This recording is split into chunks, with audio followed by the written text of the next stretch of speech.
you have a following on there, you have 400 subscribers, which is not a small number. Yeah, we'll take it. I think it sounds like a lot.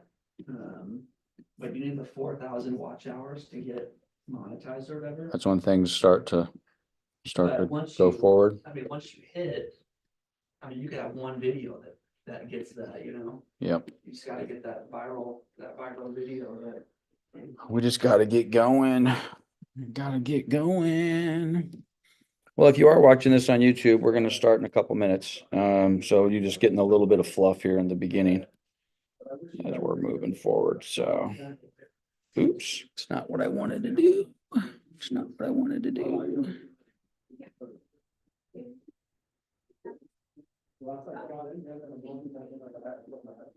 Oh, holy, what did I do wrong?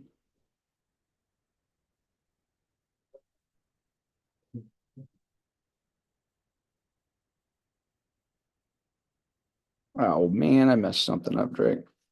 I'm gonna stop this share. With the live stream? Well, no, I double clicked on something and I messed it up, but we're close. I just gotta redo my screen share. I think that's gonna get me what I want. Oh, it's not doing that, darn it. Bear with me, guys. I'm having a minor technical challenge here, but we're gonna figure it out.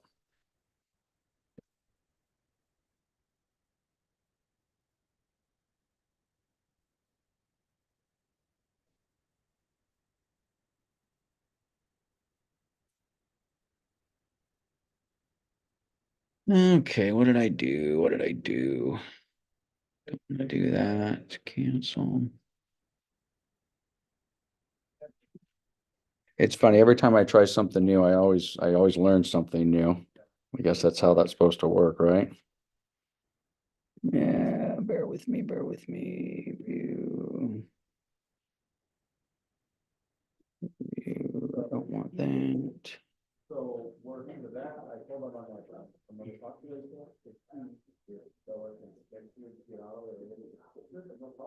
Goodness gracious. Okay, well, I'm struggling a little bit with, and again, we're still learning. I'm still learning this YouTube live stuff. So at any rate, it is time to get going. It's 12 o'clock. I have one little challenge. Hey, Drake, are you going to sit in with this class? If you are, I would appreciate it. I'm going to need some help on the audience. Basically, what I'm challenged with, you guys, is I'm challenged with my. Well, yeah, I click something and I don't want to restart, but I can't see who's in the room when I'm doing my screen share. And I don't want to figure it out because I'm already in. So this is, I can't see who's unmuted. Okay, guys, someone give me a thumbs up. At least tell me that you can hear me, that you can see me. Are we good there? Or don't give me a thumbs up. Yeah. There we go. Okay, so this is my challenge. I cannot see who's unmuted because of the way I've done my initial setup. And I am not going to start over again because it's 12 o'clock and I'm late. So hopefully with any luck, Drake can log in, and if there's, I'll make you a co-host, Drake. You could see if anybody's got anything to say.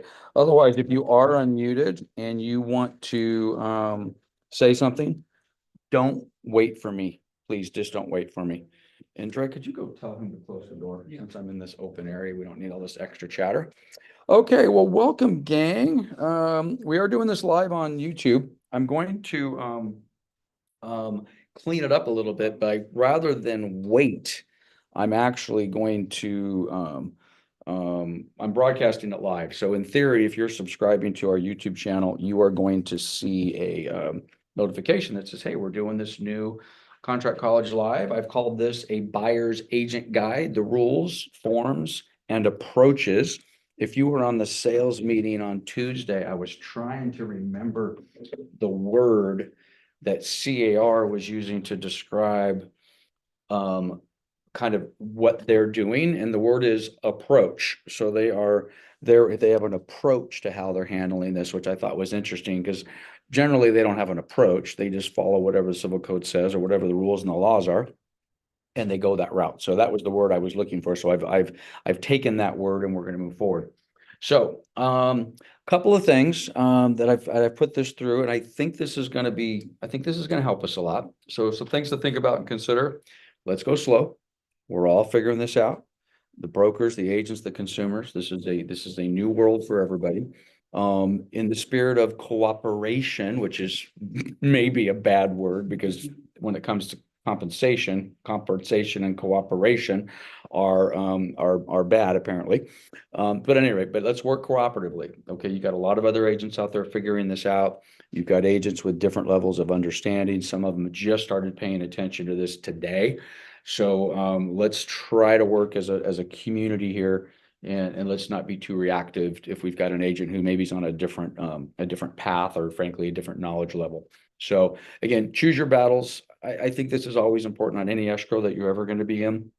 If you have an agent or a brokerage that's asking for something that's maybe different than what we ask for, depending upon what it is, let's not go to war over that. If you think it's something you should not be producing, or they're asking you to do something you think you should not do, maybe talk to me first. But if it's something minor and it's not going to cause any heartburn, then, goodness gracious, let's do it. Let's try to make that work. And again, God forbid, we got a little bit of professional courtesy. And again, let's not be difficult. Let's not be hard asses when it comes to this. Okay, so actually, I was gonna say this video replay will be up later. It's actually up right now, so we truly are live streaming this for the very first time. The first several minutes of the video are a little funky, so I'll get in and edit that later on tonight and clean up the beginning. But this video will be available to you guys immediately. If you're not subscribers, by the way, to our YouTube channel, subscribe to the channel. You can come back and watch it there. And then this Canva deck is already available to you. The link that you guys clicked into in order to get to this Zoom, right below that is this Canva deck. And I'm probably going to make some more tweaks to it after the fact. So you've got that going for you. Okay, I'm going to start with this. Guess I really wish I could see who's on the call and who's muted or who's not unmuted. It's going to, I know, but it just drives me nuts. It's my habit to see all that. Now I can't see it. So this is the deal. Consumers don't understand how we get paid. And I know this to be a fact, and I'm going to tell you a story about this, but I got to tell you, and I don't mean to be derogatory, but I think a lot of you guys don't really understand how we get paid.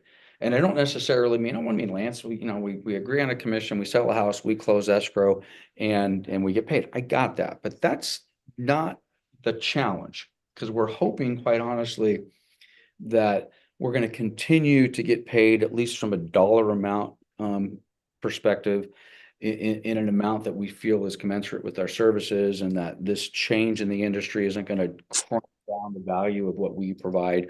But this is the thing. Do you understand it, and can you explain it? So before I go to the next slide, I'm going to tell a quick story. If you've been in this office for more than a little while, you've heard this. I would tell this story as part of my listing presentation. So this was a conversation I had with a seller 20 years ago.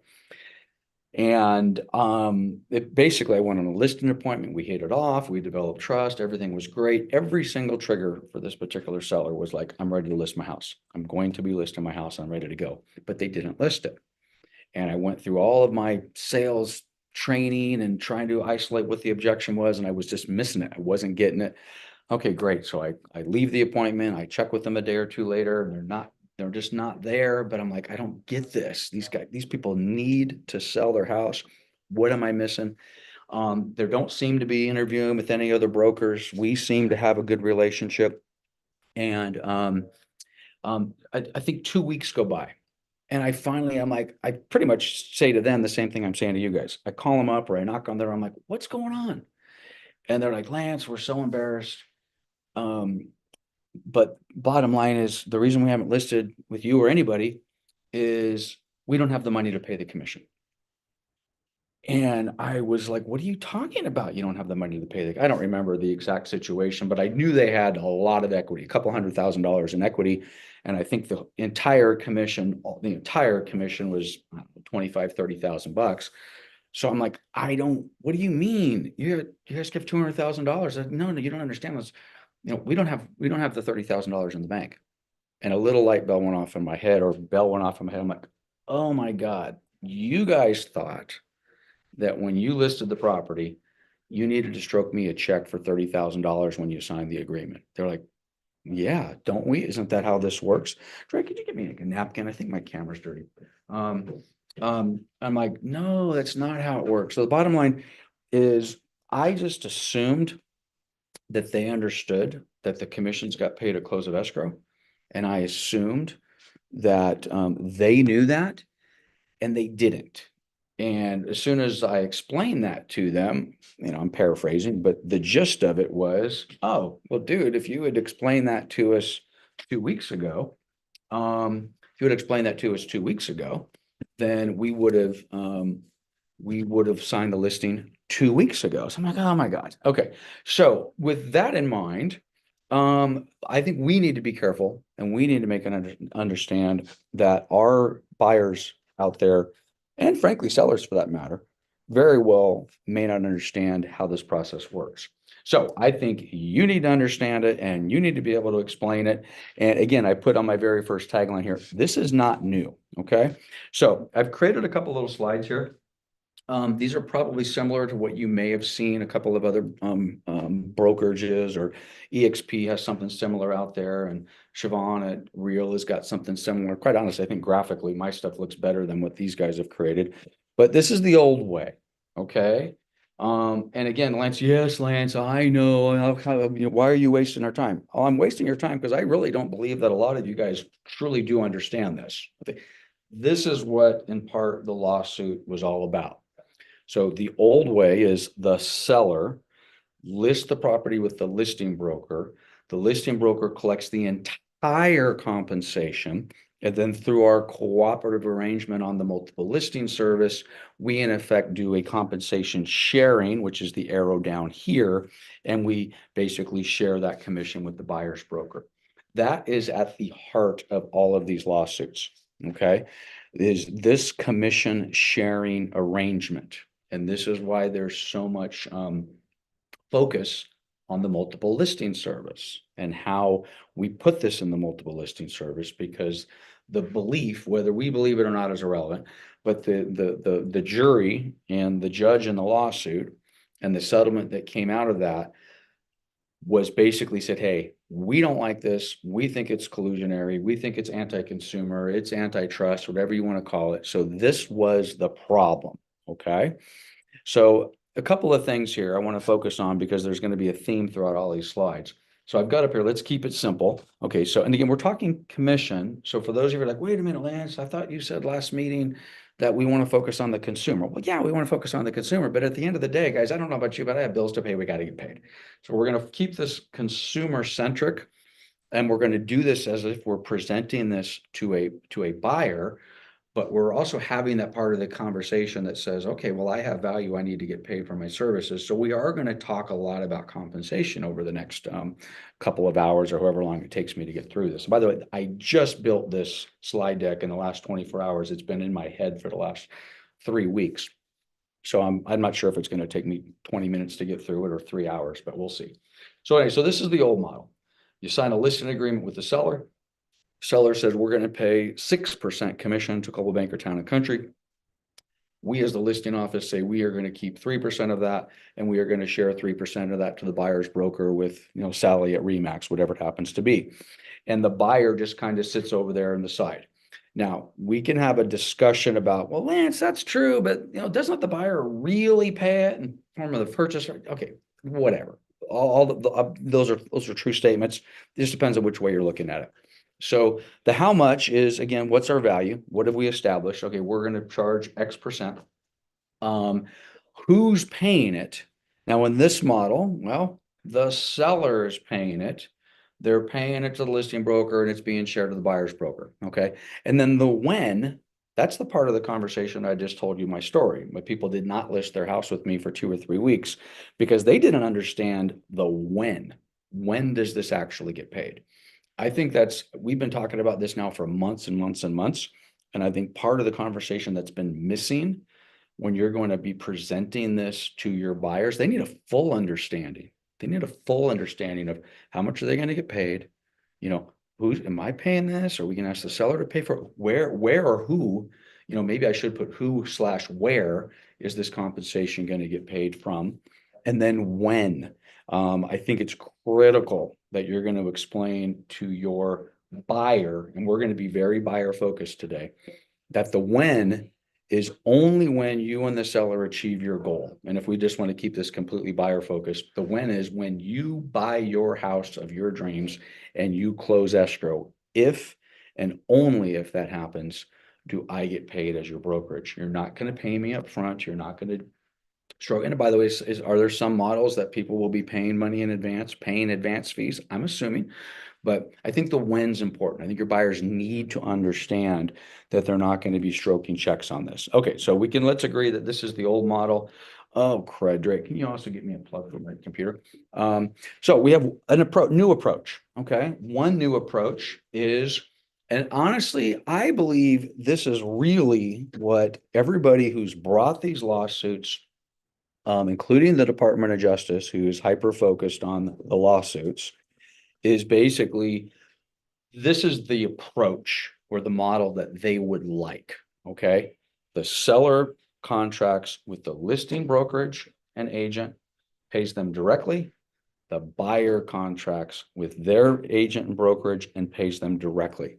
And in some markets and in some price points and in some areas, this will work beautifully. In many markets, including most of ours, we immediately realize there's a problem with this. And the problem, of course, is many of our buyers just do not have the ability to stroke that check. But this is one approach, okay? Seller to listing broker compensation, buyer to buyer's broker compensation. Everything's clean, everybody's fine, everybody's happy. Oops, I think I went too far. There we go. Another approach, okay? Another approach basically is the seller continues to basically do an agreement. This is our new listing agreement, right? This is the new agreement we have on the listing contract.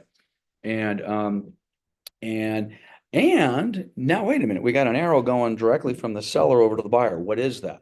Those are those seller concessions.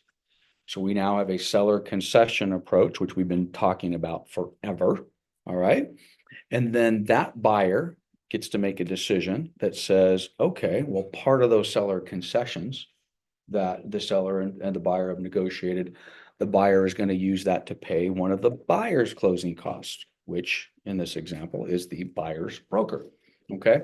And basically, you're on all of the examples from here on out, you will never see the listing broker and agent with an arrow that's pointed towards the buyer's broker and agent. Okay. Now, like, wait a minute, Lance, I just watched a webinar and they said that broker cooperation is not illegal. It's not. Okay. But because of where we've been and because of the Department of Justice interest in our business, that's not going to happen anymore. It's not illegal, though. That would be another approach. And if you remember back when the CAR forms were supposed to be released back in early June, and then they were not released. For those of you that have really been paying attention, that draft back in June for that first release still had an accommodation for an arrow to go between the listing broker and the buyer's broker because it was still legal. And by the way, it's still legal today. But if you remember, those forms were about ready to be released. And then they said, oops, we're not going to release these forms and we're going to release them in July. Does anybody remember why that happened? Well, the reason why it happened is the Department of Justice came in and said, stop. We don't want you to release these forms. And what was the problem with that? They did not like, basically, I'm going to go back 2 slides. They didn't like this. They wanted this completely eliminated, where the listing broker was going to share some compensation through the MLS and basically with the other broker. So we've got this approach. This is the approach we just talked about. This is the seller and the buyer agreeing to some concessions. The buyer then says, I'm going to pay my broker. Then we have this approach, which quite honestly seems to be where we're gravitating. And the two go together. This one here and this one here, there's a lot of overlap with this. Okay. So what is this? This is the equivalent of the SPBB, seller payment to buyer's broker. Okay, now, even though we keep talking about concessions to the buyer, we're ad nauseum concessions, paragraph 5 of the MLSA. We've got our concessions all dialed in. We got them all figured out there, right? But as soon as we start having that conversation, then everybody, and I've even said this in our office, I said, hey, you're going to check box G3 on the RPA. Box G3 then turns that concession negotiation into seller payment to buyer's broker, which is this. Okay. So it feels to me like even though we're focusing on concessions to the buyer, in that negotiation, those concessions will basically turn into something a little bit more like this, which is in theory an SPBB. And then we have another option.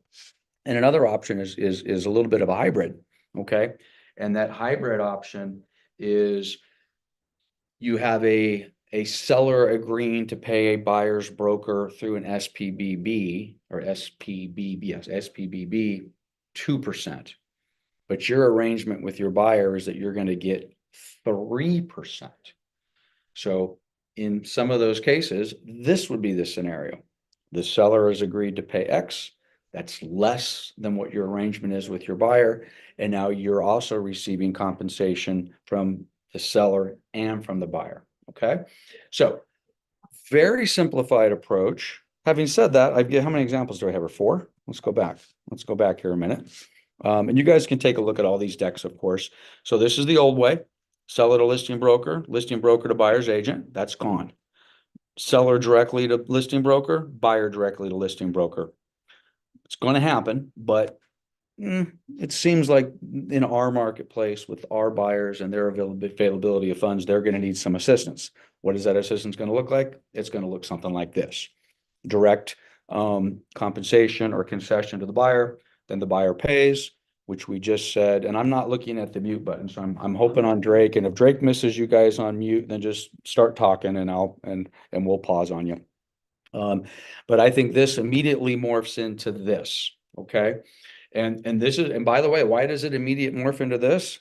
Because I think, I might be wrong, the business model or the approach that most of the brokerages are going to take are going to be paragraph G3 on the residential purchase agreement, spawning SPBB, and next thing you know, we end up here, okay? For those of you super strong agents with super strong relationships with your buyer, if that's not enough money, then we go to this. So now we're getting some funds from the seller and we're getting some funds from the buyer. So to restate, the key common element of all of these new approaches is there's no compensation from the listing broker. There's no arrow to connect the listing broker and the buyer's broker. That is the collusionary aspect of what in effect has been looked at. And I don't agree with that, but that's in effect what we've been looking at and the genesis of these lawsuits. So I'm going to pause there for a second. And if anybody, I don't know if we have more than one person, I mean, Drake, help me out. Does anybody have a question, comment? Now's your chance before we move on. We're good? Okay. So I think it's important that you have an understanding of this. And quite honestly, I think having this in a video or having this as part of a link or something you can send to a client, maybe not like this, but at least being able to sit back and be able to articulate where this is going through and how you deliver that to your buyer. Okay, so moving right along. So we've got some new rules. And again, I'm stealing for those of you that came in a little bit late. I'm using the word approach a lot. This is the word that I could not think of at the Tuesday meeting. This is the word that I kept hearing from the CAR legal team. This is the approach that CAR is taking. So I'm stealing that. I don't know if I'm going to use that word in the future, but anyway, we've got some new rules. We've got a new approach. So for you guys need a new business plan. You need a new business plan or a new model. So what is that going to look like? And that's what we're going to spend the rest of the session talking about. So for the most part, the rules are mostly set. All right. But if it still feels like there's some uncertainty, the industry is uncertain about this. the more I'm looking at this, the more I'm hearing a lot of large brokerage. They do not like the statewide forms, whether it's a California form or whether it's a Nevada form. There are a lot of brokerages. And I'm not surprised, but there's just a lot. There's a lot of brokerages out there that are saying, we're not going to use the state provided form. We don't like it. We don't agree with it. And we're going to use our own form. So there's a lot of that going on out there. So I am constantly listening and learning. I watched two live, not live streams, but recorded live streams from some people I respect in the business this morning. I don't know if I'd learned anything new, which is good, made me feel good, but it did reinforce a lot of different brokerages are going different directions and creating different forms. One of the comments that came out of this today, I thought was kind of interesting because it was almost, and I think I've even said this. Hey, let's take a look and see what happens. Oh, hey, EXP's got a really good form and First Team has a good form, and we as an industry get together and we say, wow, let's take a little bit of the EXP form and let's take a little bit of the First Team form and let's make the best form. And someone on today's seminar said, doesn't that feel a little bit like what got us in trouble in the beginning? Now you truly have individual separate brokerages looking at each other's forms and deciding on which one is best. And again, I don't like the word collusion, but there could be an argument made. So it'd be very interesting to see how that settles out. The second bullet point I have is we have the settlement, which is done, okay, versus the fear of the Justice Department going further than the settlement. And that's really where this uncertainty comes in. If the settlement was all we had to deal with, we would have broker-to-broker compensation. We would still have that. If the settlement was all we had to deal with, the CAR forms would have been released a month earlier because they had language in there. The only reason they changed is the Department of Justice came in and said no, and they want to go further. So basically, yes, the federal government and Department of Justice is in our business in the form of the DOJ. Okay, CAR used the Wayne Gretzky analogy or quote. We've all heard this a gazillion times. And the Wayne Gretzky, what I'm calling the Wayne Gretzky approach, is his quote: a great hockey player plays where the puck is going to be. Okay, we've all heard it 1,000 times. It's funny, I pulled that off the internet. I had the words mixed up. I thought it was, skates to where the puck's going to go or something like that. But anyway, great hockey player plays where the puck is going to be. Fair enough. So to take that a little bit further, so the CAR's approach is not to make forms and policy based upon the NAR settlement. Their policy, their approach is to put our industry where they believe the Department of Justice is going, where the puck is going. The crazy part about that is, I don't know, it seems to me like, somewhere within the DOJ, they just need to say, this is what we want. Okay. And then, which I think they have, but apparently what they want is what we're currently getting, and we're just agreeing to it as opposed to litigating it. Okay, if we really felt it was a bad, where they wanted to go was bad, well, what do? This is America. You get the attorneys and you lawyer up and you go in and you do all that sort of stuff. Well, we've decided we can't afford it or it's a losing battle. So the CAR approach is basically to put us where they believe the DOJ is going. And that's exactly what we're doing. And where is that? It is beyond the NAR settlement. Now, why do I tell you all this?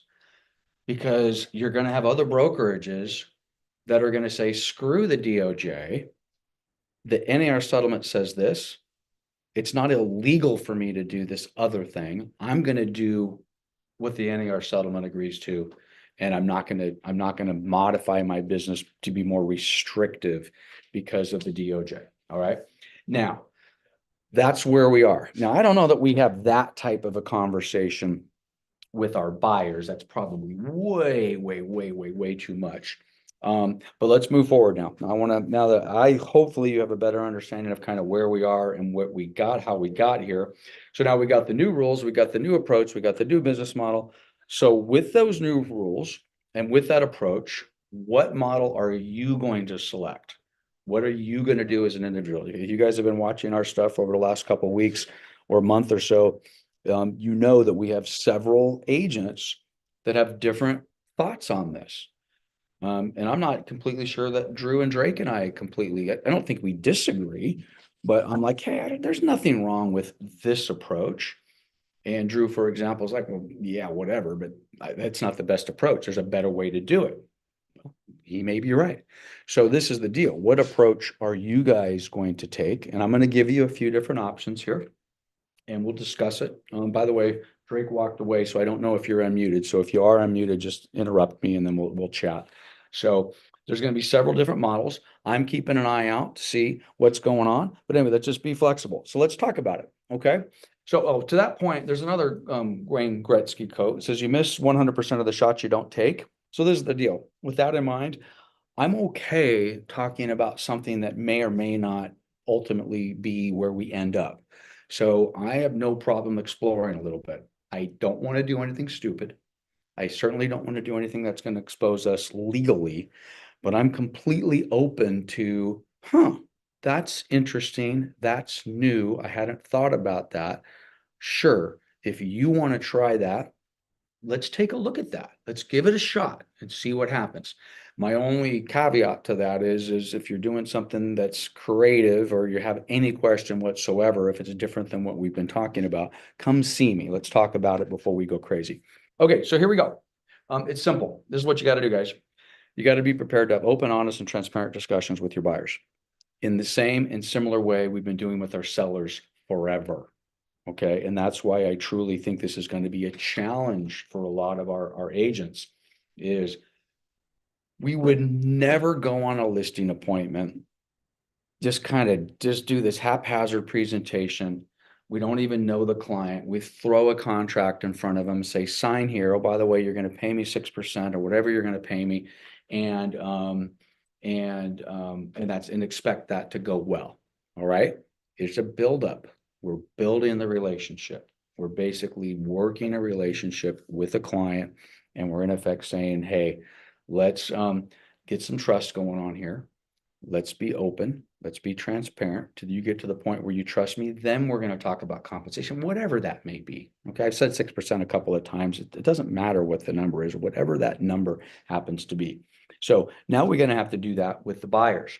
Now, I'm not going to go through all these forms. This is part of a different contract college classes, but this is the forms that we've identified that we very well may want to put in front of a buyer, or at least have knowledge and discuss them with the buyer. The obvious ones, the BRBC, the PSRA, maybe there's a touring form. Do we put a residential listing agreement in front of a buyer? I think probably not, but how about the multiple listing service addendum? How about a copy of the purchase agreement? Do you put a purchase agreement in front of a buyer? Well, of course you do, but when? Do you put that in front of them at the time you sign the offer, or maybe now you do it a little bit sooner? Seller payment to buyer's broker compensation advisor, and several others. So I'm just going to skip past these next 2 pages. These are all potentially buyer forms that you're going to be using with your buyer consumers. So let's get to it. Okay, how far into this are we?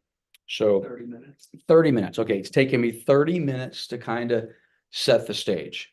Now, if you're brand new and you didn't quite understand the last 30 minutes, then go back and watch it again, call me, because I don't know that you can effectively do the next step without effectively understanding all of that 30 minutes of stuff, and at least be able to pull out a 3-second description or a 5-second description or a very simple yes or no response to a buyer based upon the prior 30 minutes. If you don't understand it, you're in trouble. Okay, so I'm going to make an assumption. This is the initial buyer contact. Somebody's calling me out of the blue. Maybe it's a Zillow lead. Maybe it's a coldwellbanker.com lead. It's a referral, but you don't know this person. Okay. And the gist of it is, hey, Lance, I'd like you to show me a house. Okay. You have a decision to make. What approach are you going to take? I said, there's no wrong answer. You and the client will determine that, which I really think is the key to this. I cannot tell you what the best approach is going to be because I don't know who the client is standing in front of me. I think for a large percentage of the client standing in front of me, I will be choosing, and I'll tell you when we get there, I will be choosing a very specific approach. I think I will be defaulting to a very specific approach. However, different client, different circumstances, different relationship. Oh, no, I'm definitely not doing that. I'm going to plan B, and I'm going to plan C. And for the most part, I think you're gonna have three approaches. You might have 23, but I think you're gonna have three. So what's it gonna be? That buyer comes to me, Lance, I want to see a house. I don't know. I have three choices. And by the way, if there's a fourth, please let me know. I'm gonna whip out a BRBC. I'm going to explain it to them or not. I'm not going to explain it to them. Say, sign this, and this is what you're going to pay me. That could be problematic. I'm going to whip out the PSRA.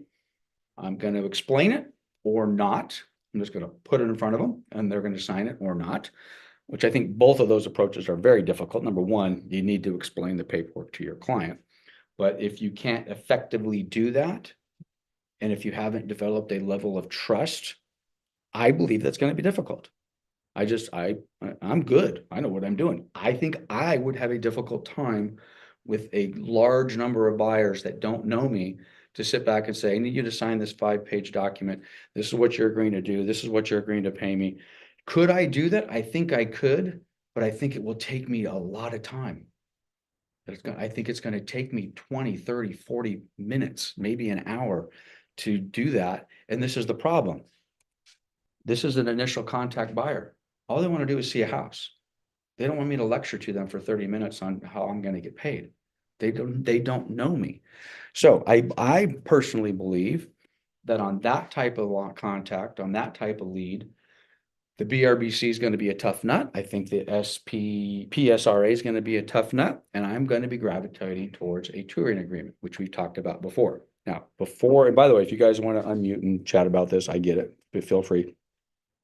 And one of the reasons I know I'm going to get some immediate pushback on this, I've already had 2 of you agents, Coldwell Banker Town and Country agents, call me and tell me, no, I just asked them to sign it and they signed it. It wasn't a big deal. By the way, a BRBC or a PSRA. So, okay, wow, you put it in front of a client, the client signed it. That sounds like a home run. All right. My only question was did they understand what they signed? And if they did, then God bless those 2 agents and their home runs. So, touring agreement. We talked about this before. This is the form. And by the way, there's going to be a whole bunch of these. We're going to start with this one. The one we're going to look at is the Zillow agreement. There are going to be a whole bunch of these agreements out there. Okay. And a lot of them are going to be company specific. Why do I know that? Because I've heard company specific saying, we're not going to start off with the 5-page BRBC. We don't like it. We're not going to start off with a 3-page SP. I always get hung up on that one. SPRA. We don't like it. They're creating their own.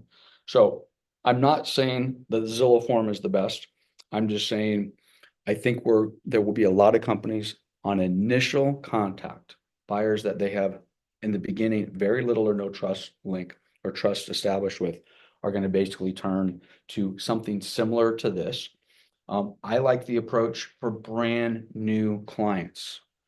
And I literally put start in all bold letters because I've been misunderstood on this. I think it's a good place to start, but I think, well, when do we go to the next step? It's going to depend on the client, maybe immediately. But again, a client calls me and says, I want to see the house. This is the form. And, oh, Lance, why do you have the easy button over there? Well, I have the easy button all over this form because this form's easy. I don't know these people. John walks into the room. John doesn't know me. Hey, John, we've got some new rules. I need to stay compliant. Maybe you've heard about it. Maybe you haven't. I'm going to send you a link. There's a video that goes on for 45 minutes explaining it. But just to get going so I can meet you at the house, I'm going to send you this form. It's non-exclusive.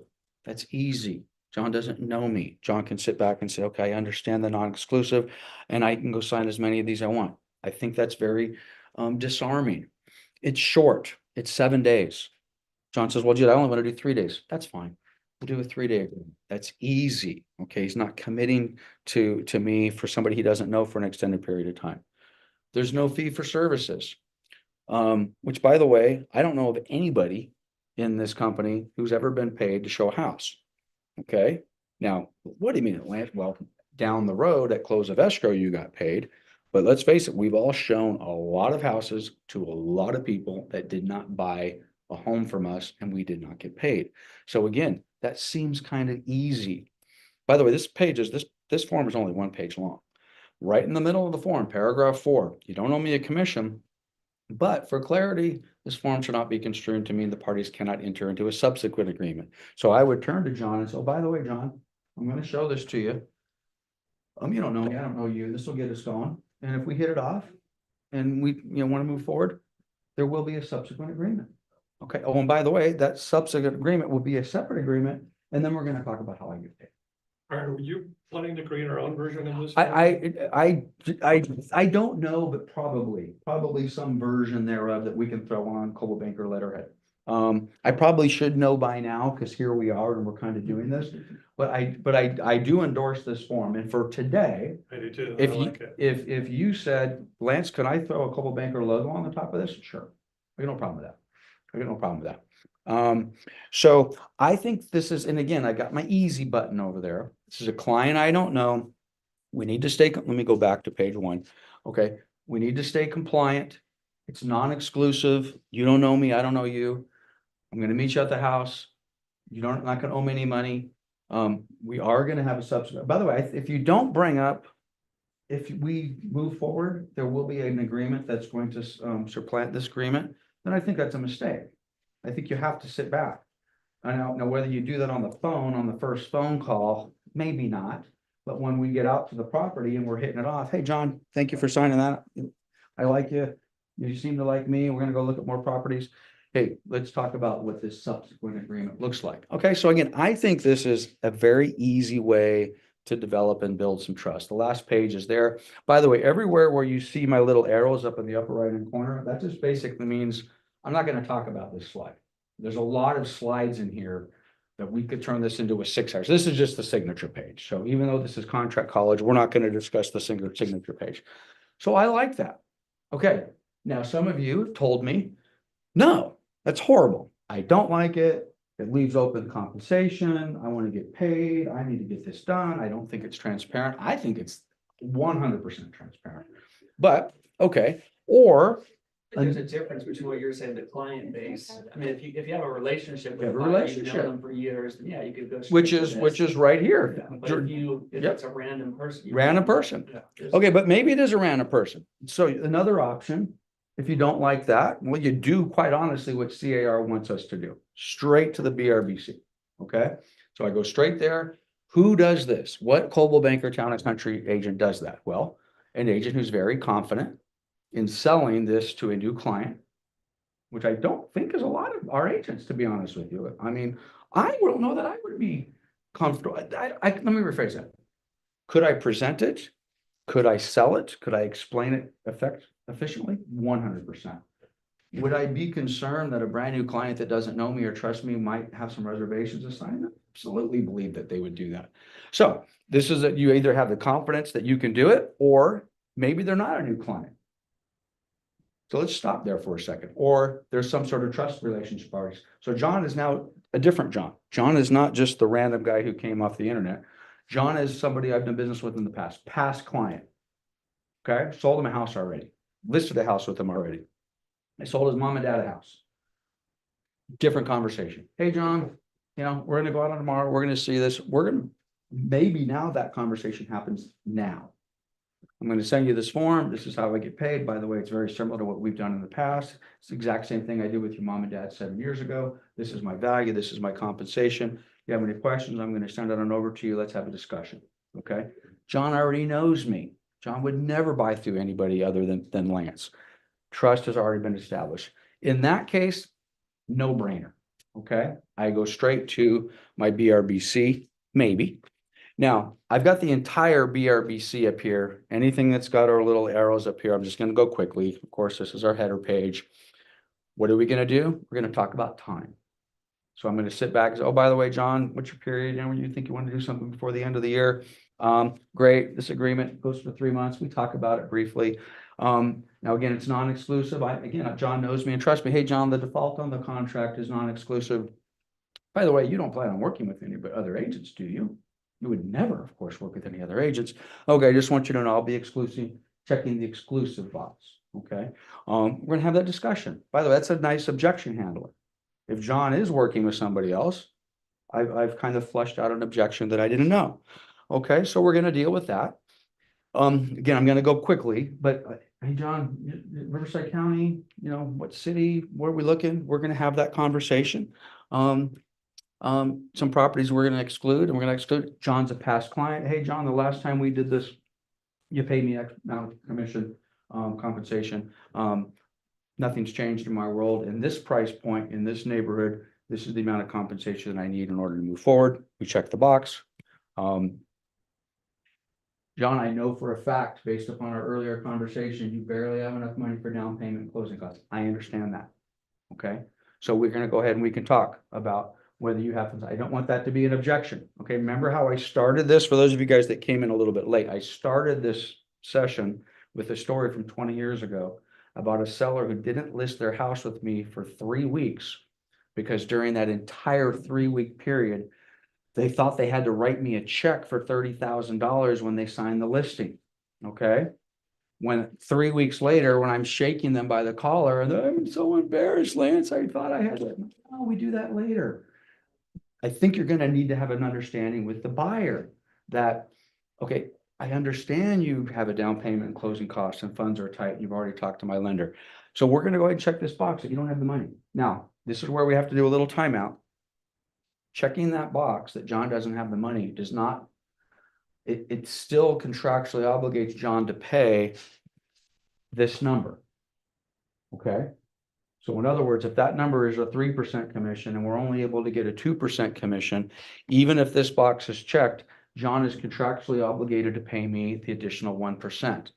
For me, I'm going to change that and say, hey, this is the deal. If I can't get that, we're going to do something different. Now, we can't have variable commissions. There's some discussion about variable. I'm not allowed apparently to go up here and say somewhere between 2 and 3%. You can't do that. So I've had some people push back on me that says, well, if you tell them down here that, you're only, Coldwell Banker Town and Country is willing to accept the amount of money that's offered, through the negotiation with the seller, we'll have the discussion. I'm not worried about that. I'm not worried about that right now. So I have this discussion with my buyer. Again, all of you need to go through this. Lance, you're going to skip past the compensation section? Yeah, I am. Okay. Because this is he just wants to see a house right now. Okay. Now, do we need to, what's that? I think the G1 section on the previous page is going to be one of those sticking points for newer agents. Okay. Oh, correct. we're not used to really talking. Yep. That direct about their finances. We usually leave that up to the lender. Have you got enough money to do these things? Yeah, you're good. Yep. Now I'm asking you to show me. So there you go. So again, so I know John or I don't know John. I brush right past G1. But if we were discussing it, I'd say, John, if you noticed in G1, I'm not checking the form BFPI. My brokerage is not interested in collecting all this personal information.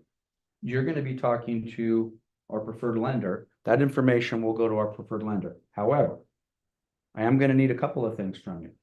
I'm going to need a proof of funds. I'm going to need a bank statement, something to the effect, which is partially what this is referring to. Okay, because when I do submit your offer, the seller is going to want to take a look at a proof of funds. But all of this other stuff, which by the way, guys, if you go through form BFPI, there's a bunch of stuff on there. Okay. This is a bunch of stuff that we as real estate professionals generally never collect from our client. But again, you need to know that. Otherwise, this is one of those moments where I'm building trust with John. I went fast over this section because again, to do this right before I show it, it's going to take me 2 hours, right? There is no new client on the planet who's going to give me 2 hours that I work with. Even the ones I trust. Like, really, dude? We're going to sit down in your office for 2 hours. I got to sign this document. I just wanted to see 1, 2, 3 Main Street. We don't even know if we want it. Okay. So at any rate, but you have to have a response to G1. John, I understand that. Just so you know, that's information that's going to be going to the lender. The main thing that I'm going to need to collect when I submit your offer, if we get to that point, is I'm going to need a copy of a bank statement and some sort of proof of funds that show you have the 20% down payment. Okay. So, and again, if you're unmuted, I apologize. Just do your thing, like I've said. So I'm probably going to go quicker through this. Some of you may say, no, I want to focus on this. Or some of you may be hyper, boy, this is the most important part on here. Okay. Well, your business model says you're going to go through and explain every one of these. For our purposes today, I'm not going to do that. Payment through escrow, this gets back to the timing. How much is the compensation? Who's gonna pay it? We're in theory, in a lot of our transactions, we're anticipating and hoping that that payment's gonna come from the seller concession. And then when does it get paid? I've focused on this multiple times. I think this is going to be very important for you to explain to your buyers. You are not going to be cutting me a check unless, or frankly, possibly never. But the only time I get paid is at the successful close of escrow when you purchase your dream home. How that happens and who does that, we're going to talk about. You know, and we've already said you don't have enough money to do that. Well, we're going to go to the seller, so we're going to have that conversation. But the when and the payment through escrow, I really think you guys are going to need to emphasize that for a lot of people who don't understand this. Again, how they go through. I'm hitting my 5 arrows or my arrows agency form. This is a 5-page BRBC. There's a lot on here, a lot to explain. And I don't know about you guys. I don't like putting stuff in front of clients that I don't explain every paragraph. I like to, you know, so I got 5 pages. I've got to explain. So here, which is why, so by the way, Lance, why do I like the touring agreement? It's 1 page. I can explain the entire thing in 3 or 4 minutes and it establishes the relationship. Because when I get to the BRBC, I've already had a relationship. John has established he's more serious. And I think John's going to give me more time. Hey, John, we need to go to that next step. This is the next step. Do you have a few minutes? I need to make sure you understand the next step, which again is potentially the BRBC. So we go through here. I'm just going to keep on trucking. Got a lot of arrows pointing right. Page 4, page 5. Now we're going to get close to the signatures and we made it to the end of a BRBC. Okay, so that's possible option. What's another possible option? I like this one as well. I like this better than the BRBC. Why? Because it's easier. Lance, you just seem to be taking the shortcut. Okay. Sure. Taking the shortcut. I like this.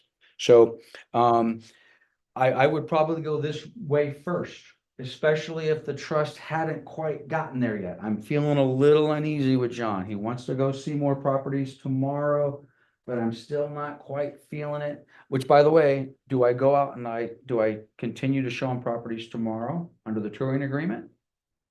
Maybe. Depends on John. Depends on how the first showing went. I might be done with John after the first one. We're not.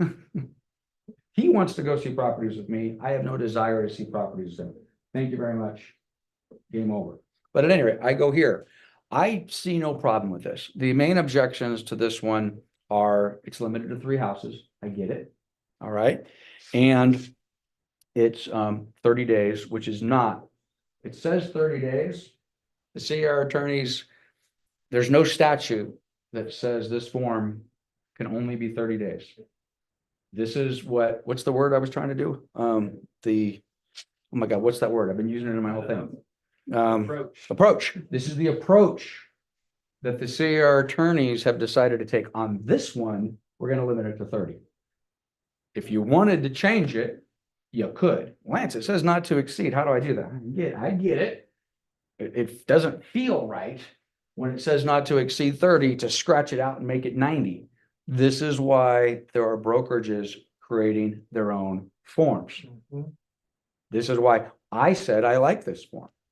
Well, what if I like this form, but I can't use this form because I want it to be 90 days and it says that. So what do? I create a Coldwell Banker Town and Country form. And I don't want it to be limited to only 3 houses. And I don't want it to be limited on 3 houses. Take you out 1 day. This is the approach that CR Legal has taken. This is why they're getting so much pushback. But again, I'm okay with that. I personally, with my business model, John, we're going to limit it to 3. We're going to limit it to 30 days because I'm hoping by the time we get to the end of property 3, or by the time we get somewhere into day 25 or 26, my relationship with John is completely different than it was on the first day we met. And if I'm doing my job, we're loving on each other. And we've been talking about this. Oh, and by the way, this also gives me the ability to put my compensation in here. I put in my number. I put in my percentage. I will be interesting to see, and I have a feeling I know the answer to this. I do think we will see percentages as opposed to dollar amounts. percentages, I just think present themselves in a more palatable fashion. You know, dollar amounts can be big. I think that's gonna scare some agents, and I think it's gonna scare some clients. When you put a big fat $30,000 number in there, or $50,000 number, or even a $10,000 number. So I didn't even circle this over here, but I think we're gonna see percentages. We shall see. Okay, so do I go through more of this? Maybe, but all I'm trying to do is go from a touring agreement, establish trust, and then go to an agreement that basically provides for compensation. I like this.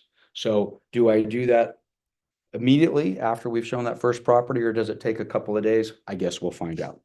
Now, another reason I like this is only basically 2 pages. Third page is a signature form. So I got my 3 properties. I've got my dollar amount, my time. And then what do I have here? I got a bunch of arrows. Same thing that we did on the BRB. Oh, payment through escrow. Talk about that. That's covered. And then I got some arrows pointing to the right. And I got some more arrows pointing to the right. And I got some more arrows pointing to the right. And now I'm done. And I got some more arrows pointing to the right. So it's easier. Now, what have I done? I've established compensation. I've established with John that I need to get paid. All right. And I just feel that for many agents, that going from a touring agreement to the PSRA is going to be, I think it's going to feel very natural. And I think a buyer will completely understand that. Now, for those of you that disagree, then that's easy. Then you've chose to go the other direction. So now, depending upon what approach you chose, okay, if and when do we introduce more information? And it's going to depend. It's going to depend on the client. This is all client based. So at any point or at what point do I introduce additional information to my buyer?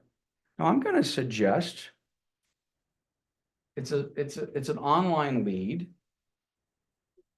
Am I going to have the ability, or are they going to have the desire to talk to me about the BRBC, including the RPA, because I'm obsessed with providing too much information. I have to show you the RPA. I have to show you the SPBB. I've got it. Ain't gonna happen.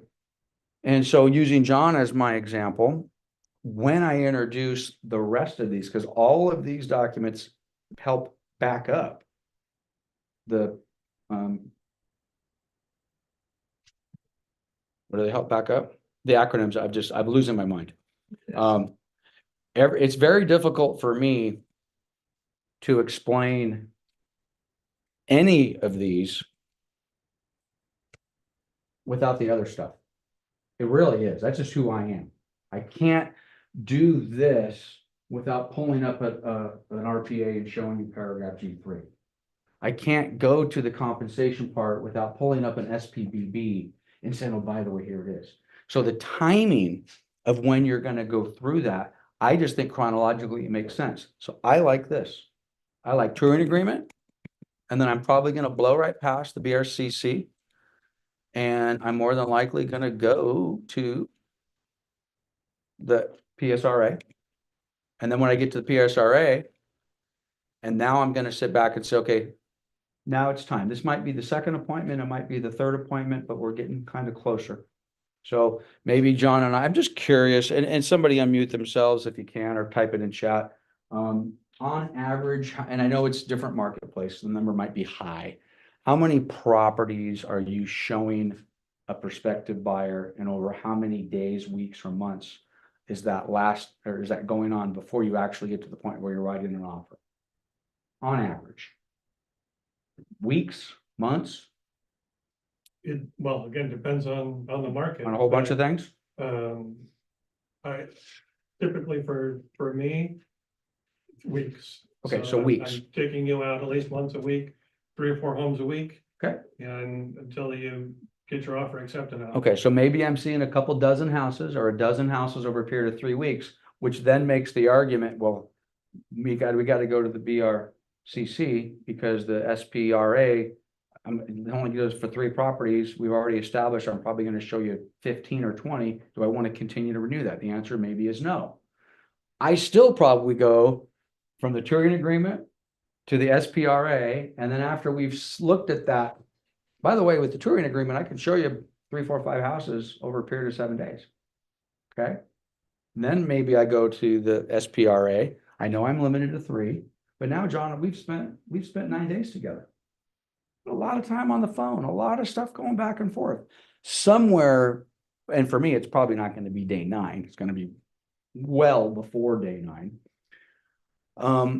Maybe when I introduce the SPRA, or maybe when I decide to introduce the BRBC or BRBC, I'm gotta say, hey, you know what, John, this is the deal. I feel like I need to give you some more information. I want to make sure you completely understand how I get paid. I know we've already talked about this 2 or 3 times, but what I haven't done, I'm going to show you the residential purchase agreement. When we ultimately decide to write an offer here on one of these properties, I think it's important for you to see that. Oh, by the way, guess what I'm going to have? In fact, I'm doing it right now. I'm going to have a link tree. And that link tree is going to be very specific to my buyers. And guess when John's going to get that link tree? Not on day 9, not on day 4, not even on day 1. John's going to get that link tree on minute 5. I'm going to hang up the phone with John. We've scheduled an appointment to go through 123 Main Street. We've talked about a touring agreement. Oh, by the way, John, I'm going to send you a link. It's way too much information for you to concern yourself with right now. But when you have some time, you're going to click through it. There'll be a bunch of things on there. We'll discuss those when we get to the property. We'll discuss them at a later date. On that link tree, what am I going to have? I'm going to have a copy of an RPA, a sample template of an RPA, and an SPBB, and I'm going to have a video. So, and at the appropriate time, I'm going to say, oh, by the way, John, again, day 1, day 2, day 3. Hey, John, we're moving along. Did you remember that link tree I sent you? You still have that? I want you to go down. I want you to watch the video. It's third link tree down, third link down. I want you to watch. It's me explaining where we are in the process, and there's going to be a video. Okay, and hopefully, John's. Oh yeah, I've already seen. I went through all of it. I saw all your videos. I have great. Oh, by the way, when are you going to give me the? When are we going to write an offer? When are you going to give me the PR? Whatever you're going to give it to me. So I would give them all of it the same way I do with you guys. Here's everything. We're going to start at the top. So I go to the RPA, and I want to focus on G3. Why do I focus, John? Why are we talking about G3? Because I know you don't have the money. When we write this offer, we're going to put in here. We're going to ask the seller to pay the obligation to pay me. Okay, that's going to create form SPBB. So on the RPA, I'm going to give him a copy of the entire RPA. For now, the only thing I'm talking about is paragraph G3. Not going to go through the rest of it unless he wants to. As I was reading through it, what's this liquidated damages thing? I'm confused. I don't understand the solar. We've been looking at houses with solar. There's a whole bunch of stuff on solar panels here. Could you help me with that? Of course. Building trust. Building trust, pay me. Okay. But for now, I'm going to introduce G3, explaining to him this is how I'm going to get paid. I'm then going to introduce SPBB. And we're in effect going to say, by the way, I got some arrows here. John, we're going to ask the seller to pay my fee. If you remember over there on the form we put over there on the BRBC or whatever you used, I said I wanted X%. I'm going to ask for the same amount over here. Are we cool with that? Yeah, we are. Okay. Having said that, one thing you got to understand, this is a negotiation. At that point in time, I might have to tell John, this is the deal. I don't know whether they're willing to pay that or not. In some cases, will we know? We will. And that's going to depend upon, I will tell you, I've been listening to a lot of stuff. Most everything I'm hearing is that in this market is advising listing brokers not to disclose anything to the buyer's agent. I keep hearing this fiduciary duty to represent the seller, and it's in the seller's best interest.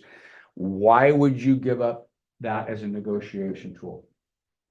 Kind of sort of makes sense. It's Drew's argument against me putting it in writing. I think those are 2 separate arguments. I want to know what it is. It doesn't necessarily mean I'm going to publish it, but I'm hearing a lot of that will not. And what I'm also hearing is company policy.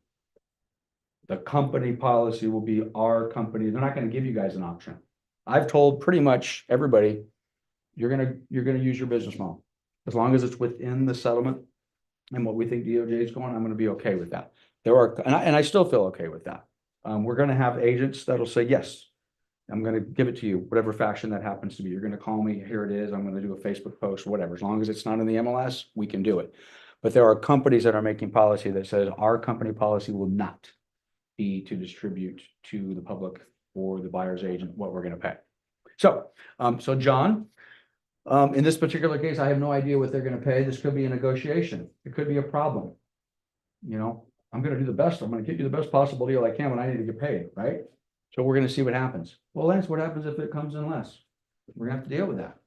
And I think that's part of the reason I think agents and their sellers aren't going to disclose that. Is that if I tell you 2%, maybe you aren't even gonna show the property.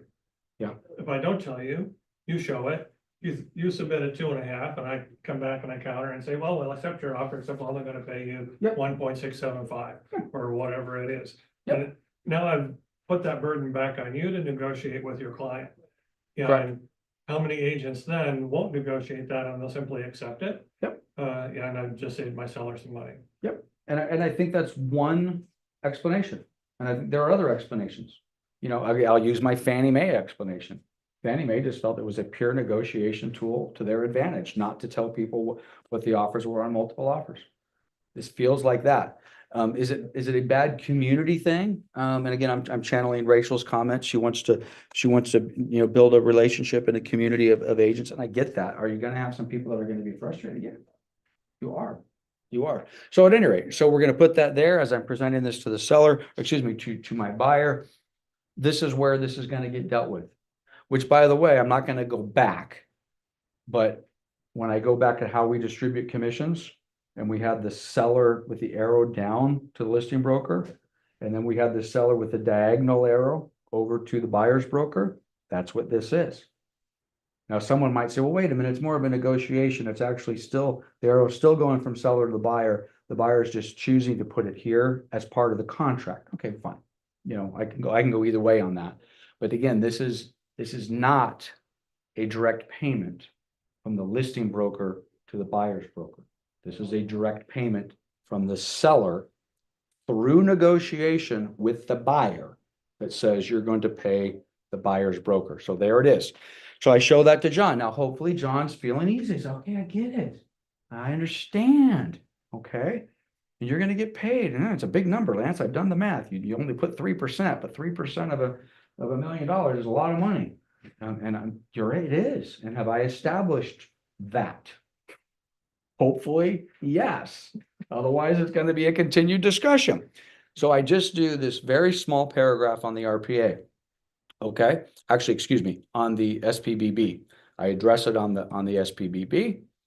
We come over here. Again, I've got arrows. And we're done. SPBB is a very simple form. So again, we're talking about what and when do we introduce it? If you have a buyer who's really struggling with this, then maybe you need to introduce the RPA and the SPBB sooner. I ain't signing this, dude. You want me to do what? I ain't signing. Okay. I haven't done a very good job of explaining it. Let me show you how this is going to work. I know you're uncomfortable signing this, but when we write the offer, we're going to put in this, and then we're going to put in this. Does that make you feel a little bit more comfortable in that this compensation is actually going to be paid from another source? Oh, and by the way, if none of this works out, you don't owe me a dime. I just spent a month with you. I've shown you 15 properties, right? Don't owe me a dime. So then I introduce that for him at a certain specific time. And again, this is the rest of the SPBB. Now, what do we do next? Do we go through the broker's compensation advisor? I would imagine at some point we need to. But you know what the broker's compensation advisory reminds me of? It reminds me of the seller's advisory and the buyer's advisory, which is at the bottom of the listing agreement and at the bottom of the purchase contract. And I'm going to ask all of you a question. Be honest with me. When do you guys go over the seller's advisory or the buyer's advisory with the client? If at all. Well, I'll answer it for you. You go over it after they've signed the RPA, and then the buyer's advisory is next, and they've signed it. So, oh, by the way, here's my buyer's advisory. And by the way, when do you do the seller's advisory? After they've signed the listing agreement if they go through it. I have a feeling this form will be one of those forms. Having said that, it's only 2 pages. So some of you might say, no way, this might be the very first form I go over. I don't think that's the case, but maybe. So maybe we reverse the order. And maybe some of you say, wow, when I meet with John, oh, by the way, John, we're going to do this touring agreement. But in addition to that, I've sent over this broker compensation advisory. I want you to take a look at it. I want you to understand it. I want you to read it. I think that might be too soon. That feels too soon. Now maybe they do this when you do which by the way, this probably triggers when you do the BRCC, I'm assuming. This must trigger when you do the BRCC. So, but again, what's on here? Hey, it's commission's negotiable. Unrepresented buyers. Okay. Not a whole lot to discuss in there. Broker may represent both buyer and seller, dual agency. It's all the kind of standard stuff we've been doing for the most part forever. Buyers compensations, everything's negotiable. Yep, kind of got that. Feel good about that. Advantages of writing the contract. So now I might want to go over this part. So this is on page 2 of the broker commission advisory. Well, by the way, John, I highlighted this, I circled this because I just want you to understand we're going to negotiate this compensation. It's going to be negotiated as part of the contract. That's what we've been talking about. We've been talking about the RPA, paragraph G3, and we've been talking about the other. Very, very simple stuff. So I don't know if I introduced this or not. I certainly don't know if I introduced it early. Do I introduce this one? Probably not early, but like I've been telling you guys for a couple of weeks now, you all need to commit to memory paragraph 5. Okay. If it comes up and you have questions, you want to make reference to paragraph 5. Quite honestly, I might do this a little bit differently. I might say, hey, John, I'll tell you what, after we're done here and we're driving to the next property, why don't you go to the link tree I sent you, have your wife pull the 6th video down, and it talks about what a concession is. And it's just me doing a 90-second video explaining, hey, this is the new thing with concessions. The sellers potentially, we may ask for them. What do they include? Escrow, concluded but not limited escrow, title, lender, repairs, and I go through that. All right. Again, the key is when do you introduce this? And it just depends on John. So maybe we bring this in at some point. And even if you don't, again, I'm still, I think paragraph 5 is just must be understood and be able to explain by you guys at the just by memory. And what else are we gonna do? Open house advisory. When do we introduce this? Probably never. I don't know. Maybe. Say, hey, John, okay, I had a great time with you today. I know we're not gonna see each other until next Tuesday, but just in case you're out looking around this weekend, or just in case your wife is rolling around, it's entirely possible. So maybe we talk about an open house sign and what that means. By the way, John, here's a stack of my business cards. If you go to that open house without me, you just start passing out my business cards. This is all best practice stuff. Okay. So at some point, maybe this comes in, maybe it doesn't. So what's next? Residential listing agreement. I've been seeing some stuff where buyers agents are introducing the residential listing agreement and showing how the sellers are paying. I thought that was a good idea. The more I think about it, it's beyond overkill. For me personally, I just don't think it's necessary. So this is my last page of this deck. So I'm going to summarize.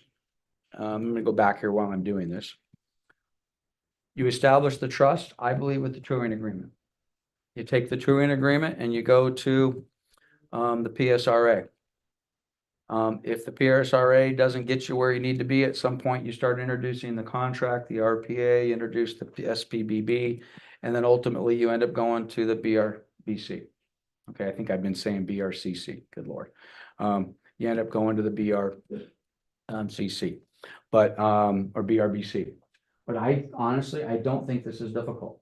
I think this is being presented on the initial appointment in a couple of minutes. hey, John, can't wait to meet you. I'm gonna send you over a link. It's got a whole bunch of information. You don't have to pay too much attention to it, but that top link allows me to meet you and stay compliant. There's gonna be a 2-year agreement. Now, if we're really good, oh, by the way, you're gonna get a DocuSign from me and you can sign that. Now, if you have any questions, of course, call me. I'm on my way. I'll see you in 45 minutes. Okay, cool, Lance. We do our thing, then we graduate to the PSRA or maybe to the BRBC. After I have trust with John, in the same way I'm talking to John about comps and I'm talking about compensation, I have a listing presentation. Now my buyer presentation says, oh, by the way, I need to get paid per my touring agreement. This is what I need to get paid. Boom, this is where we're gonna go. Now, totally different conversation. 1%, 1.5%, 2%, 2.5%, 3%. I've talked to a bunch of agents, probably 7 or 8 of you since last week, over the weekend or since Monday. For the most part, they've all been positive conversations. Generally, people are having positive experiences with submitting these and writing these, and I'm hearing positive feedback. I've had a couple of agents, I didn't make comment on it, but I've had a couple of agents that said, well, yeah, they were gonna do this, so I just said, fine. And I'm talking compensation. There was no negotiation on the agent's part on their value. It was a complete rollover. It says, this is what they offered, I'm gonna take that. But guess what? That's not new. We've been doing that as an industry forever. So that's gonna be the different part. That'll be the part, this is gonna separate the killers from the folks that are gonna make a little less. Because being able to articulate the number that's gonna go in here is always been the challenge. But it's a new challenge for buyers agents for the most part. Okay, wow. Well, I did that actually in 1 hour and 15 minutes. So let me do this a little differently because I screwed up and I can't see who's unmuted. So now I can. I've just killed my screen share. So so now's your chance. Questions, comments, Mr. Soleil, what do you got? I like the touring agreement. It's like dating a new girl. It's like going on a date and you're taking it slow. I like that. Yep. And I do too. Having said that, guys, it's entirely possible by the sales meeting, we'll have a different one. Okay, what I'm sharing with you is the Zillow agreement. Okay. What I've been saying is Zillow's got a lot of very high paid attorneys. They feel pretty good about it. Will we change a word or a paragraph somewhere? Maybe. We'll see. But I agree obviously I agree. I've been talking about this thing nonstop for the last 10 days. Okay, anybody else? Questions, comments? Anybody have a completely different approach that we haven't even touched on today? Is there any reason, so I signed a Zillow agreement with my Okay. client and it expires in 7 days. Okay, And maybe we didn't get to go see any houses because something happened. Okay. Any reason I can't do that for another 7 days? I see no reason why you can't do that. In the same way, and yeah, I'm channeling CAR attorneys and I'm applying their answer to the touring agreement that they gave with the SPRA. And their answer to the SPRA is you can modify it, you can extend it, you can just create new ones. Just every 30 days or every 3 properties. Hey, here's a new one. John, here's another one. Here's 3 more properties. Okay. Oh, here's 3 more properties. I think the challenge for the SPRA, and again, I don't have a problem with this, but I think the challenge on the SPRA is I may not have 3 properties that I plan on showing you today. I'm only going to show you 1 or 2. So can I write in the 3rd property when we're at the 2nd property? Hey, you want to go see the one across the street? We've been doing that for 37 years I've been in the business. Yeah, John, but you signed it electronically. Okay, am I going to do it electronically and send it to him, or am I going to have it? And I'm going to have him. I'm going to write it in there. I'm going to have him initial it. You can write a contract on a napkin. Okay. And after a certain amount of time and you're building that trust, the buyer's gonna be like, I'm tired of signing these things. Let's skip to the. You to think? the real thing. Yeah. Are we gonna say that? Are we gonna say the reality out loud? Something tells me that it's entirely possible. Maybe that 4th property might just get shown. That's not on the list. Do we want to do that? Of course not. We want to stay within the That's rules. not what I was saying. I was saying that they're gonna be like, I'm tired of signing these. Let's sign Oh. the agreement that allows me to look at everything. And you know what? You're my agent. And that's my segue into the BRBC. Yeah. Hey, John, we've been doing this. This is the 3rd one of these signed. I mean, I really like you and your family's fantastic. And we've had this conversation. I would really prefer not to put a fourth one of these in front of you. Can we graduate to the BRBC? It's 5 pages long. It materially says the same thing, but it tightens a few things up. By that time- Everything and- By that time, how many hours have we already spent together? We've spent 4 days, maybe 4, 5, 6, 7, 8 hours, over a period of 4 days. Trust is, and this is the deal. If I've spent that much time with John and he's not gonna sign an SPRA or a BRBC, time for me to cut John loose. Now, some of you might say, well, yeah, but if you had had that conversation in the beginning, you wouldn't have wasted the prior 3 days. I don't subscribe to that at all. I don't subscribe to that. There's been a thing in sales since I was a very young agent, which was basically, either buy from me or get out of my car. Or I'm not going to show you a property. By the way, the Zillow Flex agents and the Zillow agents, listen closely. I'm not going to show a buyer who's not fully pre-qualified. Okay, if that's your business model and if that works for you, fine. That is not mine. Now, let me back up on showing day one. I will waste my time with a client.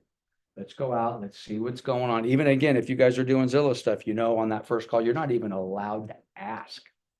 If you on that call ask if they've talked to a lender or pre-qualified, that is Zillow sucks, I don't follow them. Fine. But anyway, I don't have a problem with that. Now, at what point? Okay, John, I've showed you 5 properties. I've spent several hours with you. You know what? We've been chatting. And I'm a little concerned that you may not even be able to qualify to buy this house based upon our conversations. It's time. Now, when does that conversation happen? I'm going to leave that up to you. Sooner rather than later. Certainly not after. If you guys are out showing properties for multiple hours over multiple days and you haven't had that conversation, then that's a timeout. I'm probably doing that at the end of the first appointment, certainly in the second appointment. Hey, we spent some time together. Let's get you pre-qualified. So, but that's going to be different for all you guys. On your BRBC, on all of my listing agreements, I do what you typically do and say, if at any point you're not happy, you can cancel this agreement prior to Yep. Accepting an offer. Yep. And I'm thinking the same thing on the BRBC. Yeah. Is in the other terms, you may cancel this agreement anytime prior to submitting an offer. Yep. And that makes sense to me. All of that makes sense to me. Even the exclusivity. I don't see, and if I missed anybody, I'm muted. I can go back to my screen share. I'll leave it open for now just so I can see if anybody unmutes. But if you go back to the BRBC and it's got that option, the default is non-exclusive. Check the box to make it exclusive. My gut tells me we want them exclusive. But I've always said, I mean, it's kind of like with myself, I never take a non-exclusive listing. But to John's point, cancel anytime you want. And by the way, that does not say, there is a couple caveats in it. You can cancel up until the point you accept an offer and we're in escrow. You can't fire me then, which has never happened in 30 plus years of using that. Well, you know what also has never happened? They've never canceled and then did an end around and went and sold a house to a buyer that tried to cut me out. Never had it happen. So to that point is my ability to give them the right to cancel does not say I'm canceling with you. Oh, by the way, I'm going to go list with John Minke at Remax. Okay, I lost you. Breaks my heart. But I lost you and I get it. And you feel John Minke at Remax can do a better job. I get it. I know we have 60 days left on our listing agreement. I know, but I told you could cancel and relist. Bringing this over to the buy side may make some of you uncomfortable, but you bring it over to the buy side and it's non-exclusive and they're like, geez, I don't know, dude. Drake is just so responsive and he's calling me and he's doing this and he's doing that. I've always said buyers choose. Now, do we want to tie these buyers down to us a little bit more because it's a different relationship? I think we do. I do think we do. So I'm not sliding back on when you get to page 1 of the BRBC, you need to check that box, exclusive box. But that's gonna be a discussion. It's going to be a discussion amongst the public. But my intent is they're gonna be, I'm gonna check the exclusive box, but we're gonna have that discussion. And by the way, while we're working together, I'm gonna ask that I'm the only agent you're working with. But if I'm not taking care of you, if I'm not making you happy, Yep. then you can cancel this at any time. Yep. Completely agree. I'm playing with my views here. I'm struggling horribly, but hey, Robert, I see you're unmuted. What you got?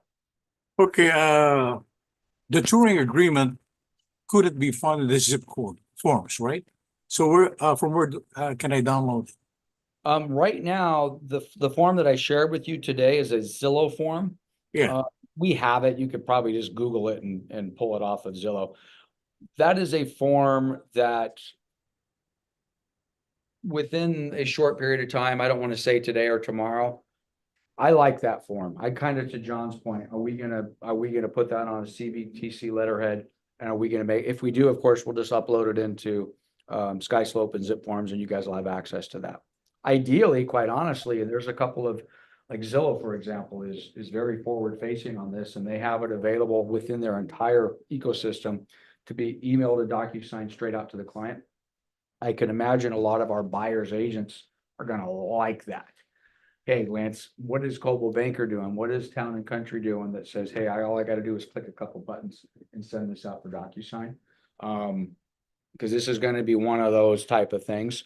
So right now, Robert, I'll tell you what I will do. I will put the form on our link tree, so you just have a PDF version of it. But we'll need to get that into SkySlope and we can upload it into the forms library. Actually, it's funny. Now, I was gonna say maybe CR would have a problem with that, uploading.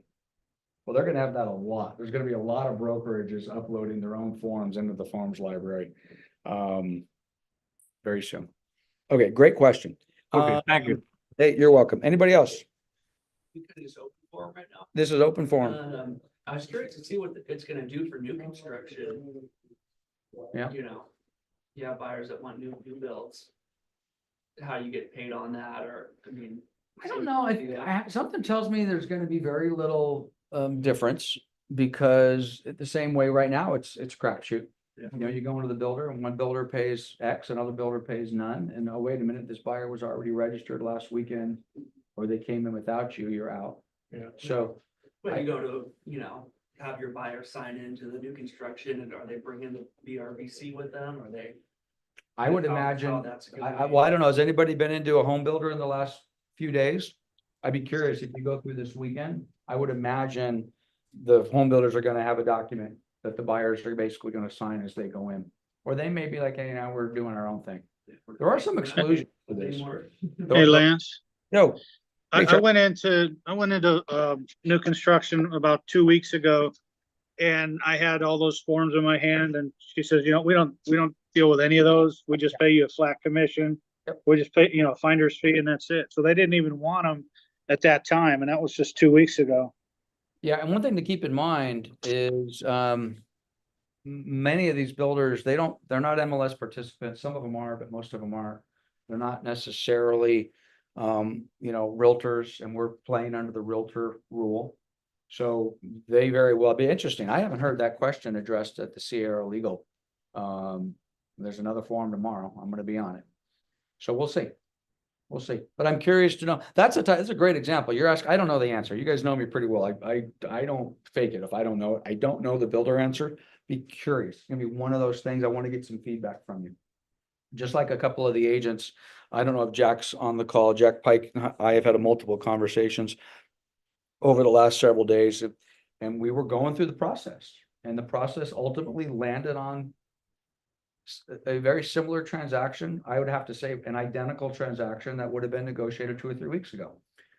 Every single agent conversation I've had in the last 4 days has all landed on a negotiation that would have been, I think, identical. And even the one, right, I hinted that there was an agent who took a lower amount. This is an agent who always takes a lower amount. So when she told me, oh yeah, and I did this instead of that, I'm like, of course you did, because that's what you do every time. And we talk about it every time. So, and that's just fine. That's how she runs her business and that's how she does her model. Okay, guys, I don't see anybody else unmuted, so I'll pause for a second. Otherwise, we'll wrap up here at 1:30 and we'll call it a day. I am gonna tweak this deck a little bit more. So this deck, I would encourage you guys to grab this. You have the link tree to it. I'm gonna modify it a little bit. I wanna, right now, this deck is kind of set up as a kind of a training tool for yourself, but I will tell you what I'm in the middle of doing. I'm in the middle of building a link tree, which is going to be a buyer facing link tree. And it's going to have, for example, I'm going to shoot I was telling Drake earlier, I went to get my hair cut, I was going to take some videos today, but let me go back to John, since we're finishing a little bit early. I'm going to have multiple videos, but some of them are going to be something to the effect like this. Selfie. Hey, John, it's Lance. I wanted to put a face to the name. We just hung up the phone. Can't wait to see you. Now, again, is it going to be 100% personalized? I'd love to do individual videos for every buyer, but I probably won't. What I'll probably do when I hang up the phone is say, hey, John, I'm going to send you a text message. It's going to be a video I prepared. I send this to all the buyers that I'm getting ready to show properties for. So I'm going to send you a text and I'll see you at the property in an hour. Boom. I'm going to send John the text. It's going to be me. Hey, it was so nice. I just hung up the phone with you and I can't wait to meet you at the property. We talked about this. We talked about that. There's a whole bunch of changes going on in industry. The link tree that I sent you has got way more information than you need right now. However, I do need to remain compliant. So I really, really need you to take a look at that touring agreement and please get that executed and send it back to me. I'm sure you have tons of questions. We'll have lots of time to go through it. Can't wait to see you at the property. I'm looking forward to developing a long relationship with you, whatever, something like that. That's literally just off the top of my head. We all can improve upon that. And then guess what? I'm gonna have another video. Now we're done. Okay. Now we're done. The meeting went well. I liked the meeting. Everything went great. We talked about getting together again. And that's going to be another video. And by that I'm going to say, so I don't have to customize it. Hey, John, that went really good, man. I've just enjoyed you and your family and hopefully we can find you something. Oh, by the way, as soon as I get into the car, I'm going to send you another text message with another video that I've kind of created for clients that fall into your category. Hey, it's Lance again. Just want you to know, I can't wait to meet with you again. I really enjoyed meeting you, blah, blah, blah, blah. Oh, by the way, as we discussed previously, today we did a touring agreement. Now it's time for us to segue into our property showing agreement. By the way, stay away from these acronyms, guys. I can't even remember the damn acronyms. Be careful with that. We're going to segue into a buyer broker agreement, into a broker compensation agreement. We briefly discussed it. It's the third link down on my link tree. Can't wait to see you again in our next showing. Have a great day. Enjoyed meeting you and your family. Click, boom, send. I envision me doing a whole lot of those type of videos. And I think they're going to be home runs. And I think we should be doing it anyway. We should have been doing that sort of stuff all along. So getting back to this, I just landed on this by accident, but I may have a 5 or 6 or 10 slide Canva that's strictly 100% buyer facing, just a super condensed version of what we just did. Say this walks you through the process. I'll tell you, I downloaded this, and if you guys are doing this, you won't hurt my feelings. I downloaded, gosh, I don't know if I can easily find it.